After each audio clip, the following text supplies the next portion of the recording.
Bismillahirrahmanirrahim.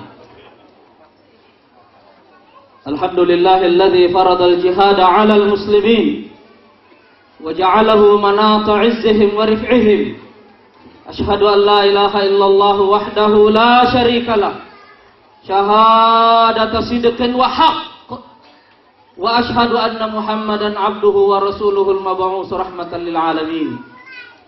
Allahumma salli wa sallim ala hadzal nabiyil karim alladzi adda al-amanah wa ballagha ar-risalah wa nasaha al-ummah wa jahada fillahi haqqa jihadih wa ala ali baitihi al-athhar wa ashabihi al-abrar alladzina amanu bihi wa saddaqu bima jaa bihi wa saru ala nahjihi wa iqtadaw bi sunnatihi wa ala man jaa mimman ba'dahu min at-tabi'in wa tabi'ihim wa ala kulli man sara ala nahjihim bi ihsanin ila yaumiddin.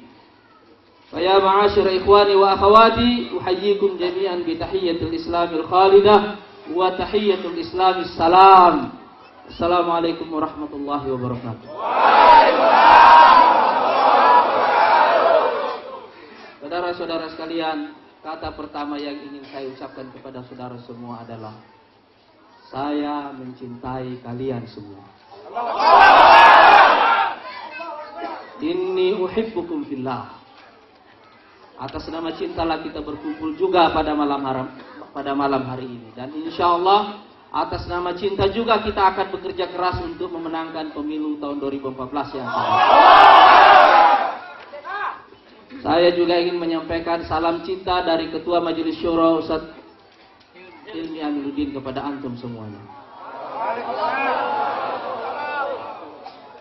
Juga salam cinta dari saudara kita Al-Ustaz Lutfi Hasan Ishaq. Kita berdoa semoga Allah Subhanahu wa taala memudahkan urusannya. Amin. Saudara-saudara sekalian, ini adalah kota ke-6 yang saya datangi dalam roadshow putaran pertama ini. Yang pertama adalah Bandung, Medan, Jogja, Surabaya, Makassar, dan ini yang ke-6, Bali. Dan saya tidak menyangka bahwa di tempat ini saya menemukan keajaiban. Bukankah lelaki kecil yang tadi membaca Quran min zahril ghaib, dari ingatannya, dari hafalannya adalah sebuah keajaiban di kota seperti Bali? Saya ingin menyampaikan penghargaan yang sedalam-dalamnya kepada yang bersangkutan. Silakan naik.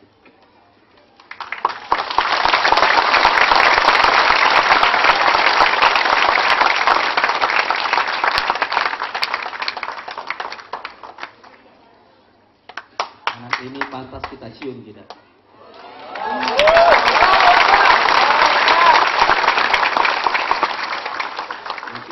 Itu adalah salah satu tradisi dalam Islam untuk memberikan penghargaan kepada orang yang kepalanya penuh dengan ilmu. Saya juga ingin mengundang orang tuanya, ayah dan ibu kalau ada di sini.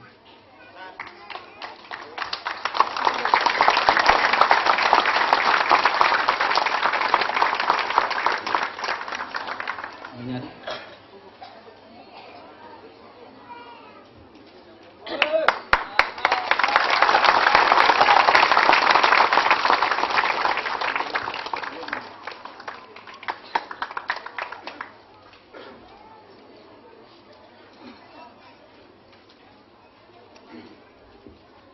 Tidak gampang melahirkan seorang anak yang hafiz. Diperlukan kerja keras untuk melahirkan anak yang hafiz. Dan dua orang tua ini adalah pantas untuk menjadi teladan bagi seluruh kader-kader dan pengurus. Inilah salah satu contoh dari keluarga yang kita idam-idamkan semua.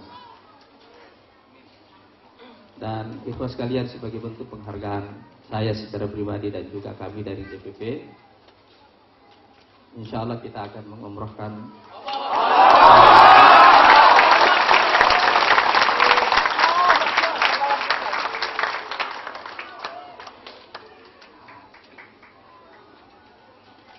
saya tahu bukan ini yang mereka harapkan.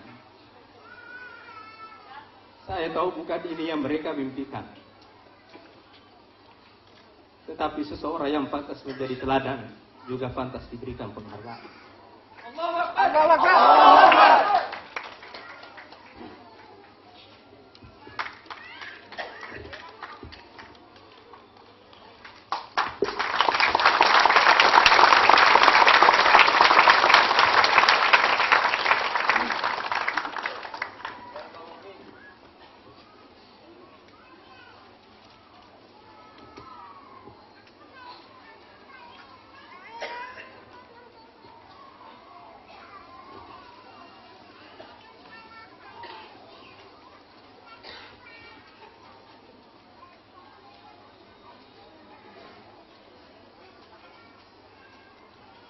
Ikhwas sekalian, saudara-saudara sekalian yang saya hormati. Saya kira antum semua sudah mendengarkan ceramah-ceramah yang saya sampaikan sejak dari pengangkatan saya sebagai presiden dan ceramah yang saya sampaikan di setiap kota. Semua isi ceramah itu adalah tentang bagaimana cara kita keluar dari kemelut dan mengubah prahara menjadi sebuah awal dari kebangkitan besar. Saya menyebutkan syaratnya, menyebutkan prinsipnya, menyebutkan sumber inspirasinya, dan seterusnya. Dan pada setiap poin saya selalu memberikan contoh-contoh sejarah. Karena saya ingin menghadirkan masa lalu ke dalam benak kita hari ini, supaya kita tahu bagaimana cara menghadapi masa depan. Tapi contoh-contoh sejarah yang saya sampaikan dalam 5 kota sebelumnya, itu seluruhnya tidak ada di Indonesia. Mulai dari cerita yang paling jauh, cerita lebih dari 5.000 tahun yang lalu, yaitu cerita Nabi Yusuf, sampai dengan cerita pembebasan Konstantinopel. Karena saya ingin menyimpan cerita tentang Indonesia itu untuk saya sampaikan di Pulau Bali. Kita tidak kekurangan cerita di Republik ini. Republik ini kaya dengan cerita-cerita tentang bagaimana caranya kita keluar dari prahara. Dan bukan hanya keluar, tapi juga merubah prahara menjadi sebuah awal dari momentum kebangkitan.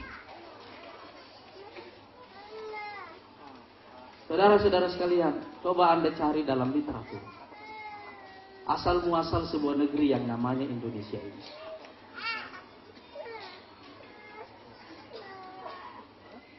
Carilah di dalam banyak literatur. Dan kita bahkan tidak pernah tahu sebenarnya gitu.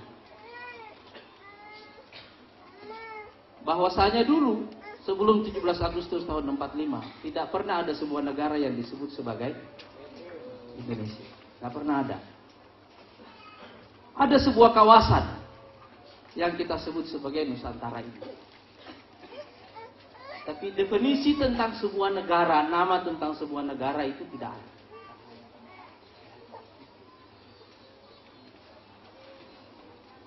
Nama itu pertama kali kita definisikan dalam peristiwa Sumpah Pemuda. Kita tahu sebutannya, tetapi kita mulai mendefinisikannya pada hari Sumpah Pemuda. Dan baru kita declare sebagai sebuah negara yang resmi kepada dunia itu pada tahun 1745. 17 Agustus tahun 45. Dan saudara tahu nama besar yang ada di balik itu adalah Soekarno. Saya ingin menyebut nama ini dari tempat ini, saudara-saudara sekalian, karena saya tahu Bung Karno punya asal usul dari Bali. Saya sengaja ingin menyebutkannya di sini karena saya secara pribadi sangat terpengaruh dengan Bung Karno. Saya sengaja membeli beberapa buku dari buku ini. Bung Karno Penyambung Ide Rakyat, karena saya membaca buku ini waktu saya dulu kelas 3 SMP. Khatam. Dan saya baru membaca ulang kembali tahun lalu untuk yang kedua kalinya. Nah, ikhlas sekalian, saudara sekalian, apakah yang membedakan Bung Karno dengan semua pemimpin Indonesia yang lainnya? Banyak pemimpin yang lahir sezaman dengan Bung Karno. Tetapi yang membedakan Bung Karno dengan semua pemimpin di zamannya dan juga pemimpin yang datang sesudahnya adalah satu kata. Gelora. Dia punya api di dalam jiwanya. Dan api inilah yang menyulut revolusi di Republik ini yang mengantarkan kita menuju kemerdekaan. Kalau bukan karena gelora besar yang ada di dalam dirinya itu, dia tidak bisa membakar rakyat Indonesia untuk memberontak melawan penjajahan dan menyatakan diri untuk merdeka. Waktu itu banyak perdebatan antara beliau dengan para pemimpin Indonesia yang lainnya termasuk dengan Bung Hatta. Apakah sudah saatnya kita merdeka? Apakah bangsa ini bisa merdeka dan bisa mengelola dirinya sendiri? Dan perdebatan itu semuanya diakhiri dengan satu kata oleh Bung Karno waktu beliau mengatakan, kalau kita menunggu sampai kita benar-benar siap untuk merdeka, kita tidak akan pernah merdeka. Kita merdeka dulu baru kita bicara bersama tentang bagaimana cara mengatur diri kita sendiri. Bung Karno punya gelora di dalam hatinya, punya api di dalam jiwanya, dan dengan itulah dia membakar Republik ini. Dan saudara-saudara sekalian, saya ingin api Bung Karno ini juga menyulut di dalam diri antum semuanya. Dan insya Allah dengan api inilah kita bakar Republik ini semuanya demi kemajuan bagi bangsa kita dan insya Allah rakyat kita ke depan. Saya ingin gelora ini ada di dalam diri kita semuanya. Karena hanya dengan gelora inilah insya Allah kita bisa melakukan kerja-kerja besar di dalam sejarah. Saudara tahu dari mana datangnya gelombang? Dari mana datangnya gelombang? Apa yang membuat gelombang itu ada? Angin. Kalau anginnya sangat kuat, kita sebut apa itu angin? Badai. Jadi kalau kalian ingin menciptakan gelombang, pertama-tama kalian semua harus belajar bagaimana jadi badai. Dan kalau kita ingin belajar untuk menjadi badai, salah satu sumber inspirasi kita untuk belajar menjadi badai adalah Bung Karno. Kita perlu menghadirkan kembali sejarah Bung Karno di dalam benak kita semuanya. Dan yang kedua, saudara-saudara sekalian, sebuah pekerjaan besar di dalam sejarah itu membutuhkan waktu yang panjang. Tidak ada pekerjaan besar yang bisa kita selesaikan dalam satu hari, dalam satu minggu, dalam satu bulan, dalam satu tahun, dalam 10 tahun. Tidak ada. Pekerjaan-pekerjaan besar itu membutuhkan waktu yang lama. Anda tahu kenapa agama itu selalu menjadi fenomena dalam sejarah umat manusia? Tidak ada satu ajaran yang menyebar sekuat tersebarnya ajaran agama itu di dunia ini. Karena itu adalah pekerjaan ribuan tahun yang dilakukan oleh serial nabi-nabi dan rasul. Sejak Nabi Adam dan ditutup kemudian dengan Nabi Muhammad. Tahukah Anda berapa jumlah nabi semuanya? Dalam satu riwayat paling sedikit 125.000 orang. Dalam riwayat yang lainnya sekitar 350.000 orang. Kerja besar itu membutuhkan waktu yang panjang.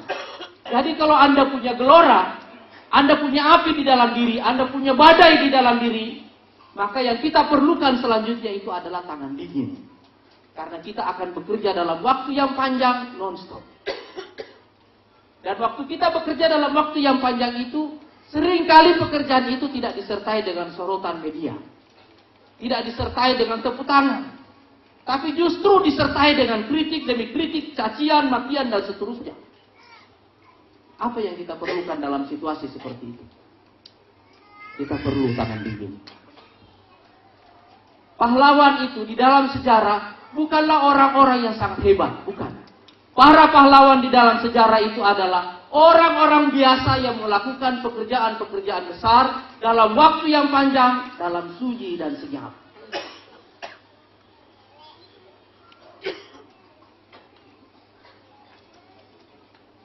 Sebagian besar pekerjaan-pekerjaan itu kita selesaikan dalam diam, dalam sunyi, tanpa liputan. Dan hanya orang-orang yang punya tekad kuat yang bisa bersabar untuk melakukan pekerjaan-pekerjaan itu secara terus-menerus dalam diam. Dan saya ingin menghadirkan satu contoh untuk hal seperti itu adalah pemimpin kita yang datang setelah Bung Karno, Soeharto.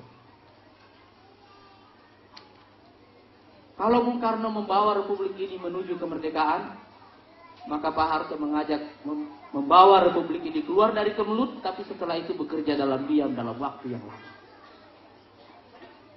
Saudara-saudara sekalian, kita sebagai generasi penerus harus tahu bahwa bukanlah tugas kita untuk mempertanyakan mengapa akhir hidup dari seorang pemimpin seperti ini atau itu.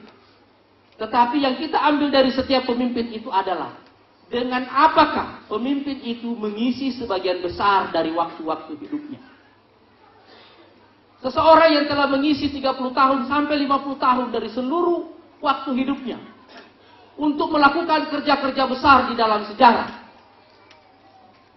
itu adalah tokoh yang pantas dan harus kita teladani, dan kita tidak perlu bertanya dengan cara apa dia mati dan dalam situasi apa dia mati. Itu tidak perlu. Yang perlu kita lihat adalah dengan cara apa dia mengisi sebagian besar waktu-waktu hidupnya itu. Dan karena itu, saya tidak pernah bertanya tentang bagaimana seseorang menghadapi akhir hayatnya, itu tidak penting bagi kita semuanya. Tetapi bagaimana dia mengisi sebagian besar ruang kehidupan. Kita memerlukan tangan dingin ini, saudara-saudara sekalian, karena hanya dengan tangan dingin inilah insya Allah kita bisa menyelesaikan kerja-kerja besar kita. Saudara-saudara sekalian, kita telah mendirikan partai ini dengan modal yang sangat sedikit. Saya ingat tahun 98, kader kita jumlahnya hanya sekitar 33.000 orang.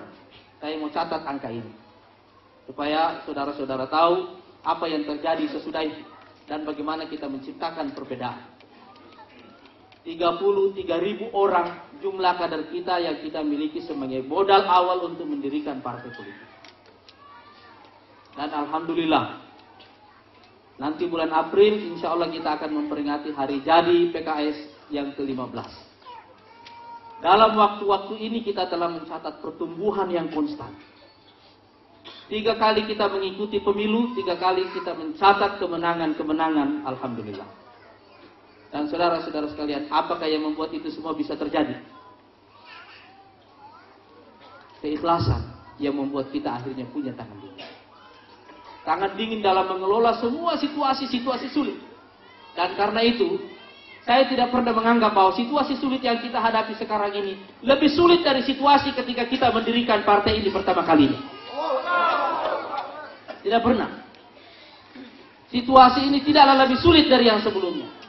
Saya hanya menganggap bahwa situasi yang kita hadapi ini justru merupakan cambuk bagi kita semuanya untuk berlari lebih cepat daripada apa yang kita duga bisa kita lakukan. Kita mungkin selama ini menduga bahwa kita bisa berlari, tapi tidak sekencang yang seharusnya. Kita sudah berlari, tapi tidak sekencang yang seharusnya. Tapi saya yakin insya Allah peristiwa ini akan membuat kita berlari lebih kencang dari apa yang kita duga bahwa kita bisa lebih kencang dari itu. Saya mau tanya saudara-saudara semuanya, yakinkah saudara bahwa saudara bisa berlari lebih kencang daripada yang sekarang? Yakin? Yakin? Yakin? Allahu Akbar! Allahu Akbar! Allahu Akbar! Allahu Akbar! Allahu Akbar! Allahu Akbar! Kita perlu tekad dalam bentuk ketekunan itu. Karena itu saya mengatakan, dalam syarat ketiga untuk keluar dari kemelut ini adalah kerja keras. Kita punya 24 jam sehari. Dan pastikan bahwa yang kita pakai untuk tidur hanya sedikit sekali. Karena ciri orang-orang pekerja keras itu seperti yang dikatakan di dalam Quran, tatajafa junubuhum anil madaji'. Lambung mereka tidak bersahabat dengan tempat tidur.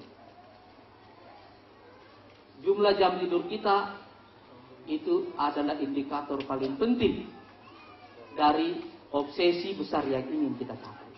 Kalau kita tidur lebih lama daripada jam kerja kita, itu bukan tanda-tanda kebaikan. Saya mau tanya semuanya, ini saudara-saudara di Bali ini tidur berapa jam satu hari? Hah? Berapa jam satu hari? Hah? 3 jam. Berapa jam satu hari tidurnya? Hah? 8 jam tidurnya satu hari. Terlalu banyak itu. Terlalu banyak itu 8 jam satu hari. Hah?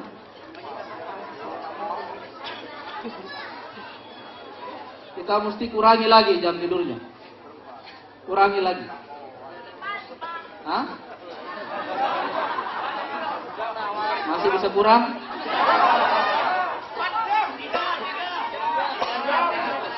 Masih bisa kurang?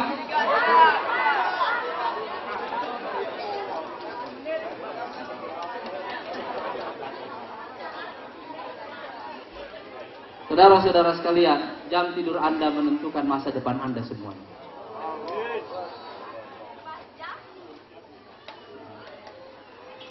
Jadi, kalau kita ingin mengambil inspirasi, coba kita lihat.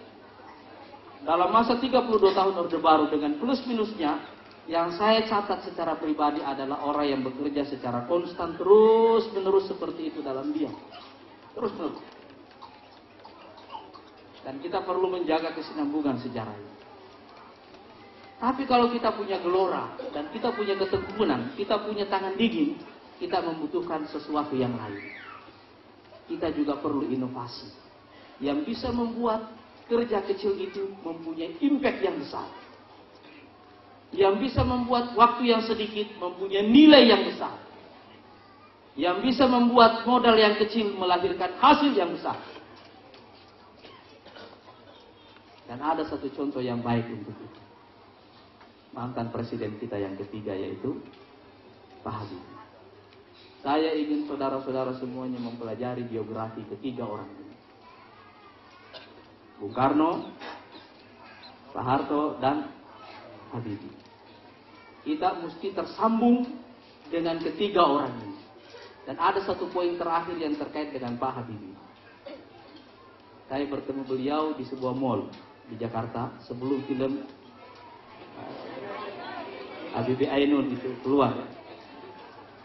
Dan saya bilang kepada beliau, kebetulan beliau datang dengan cucunya. Saya bilang kepada beliau, Pak, Anda adalah presiden pertama yang saya temui di mall. Beliau mengatakan begini, jawaban inilah yang membuat saya sangat terharu. Beliau mengatakan, saya kan hanya manusia biasa. Saya juga perlu jalan-jalan seperti itu.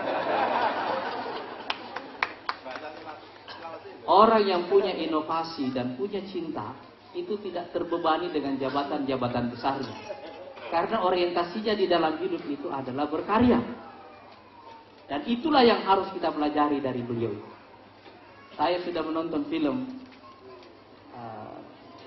Habibie Ainun. Saya juga menganjurkan Anda semuanya untuk menonton film itu.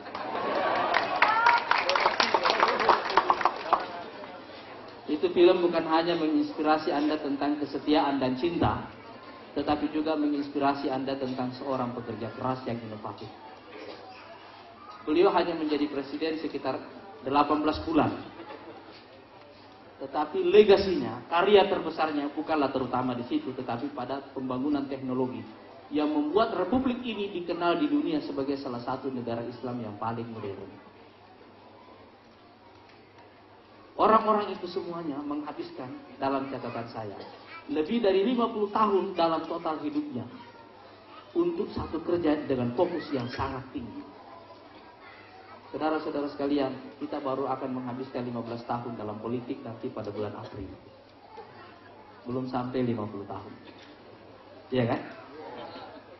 Belum kan? Kita baru di permulaan jalan, tetapi hari ini kita mesti membuat ikrar bahwa insya Allah kita akan sampai puluhan tahun menghabiskan umur kita untuk bekerja demi kemajuan bangsa dan tanah air kita. Allahu Akbar! Allahu Akbar! Allahu Akbar! Allahu Akbar! Allahu Akbar!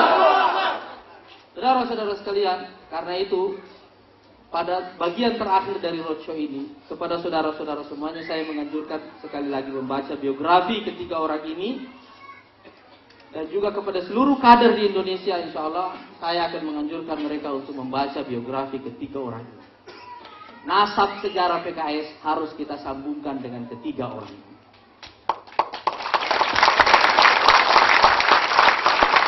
Karena itu pada kesempatan ini saya ingin mengundang Ketua DPW.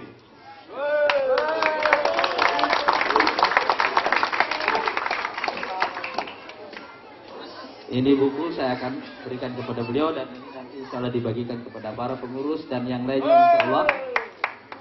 Saya anjurkan Anda semuanya untuk beli. Kalau tidak bisa beli, DPW suruh beli.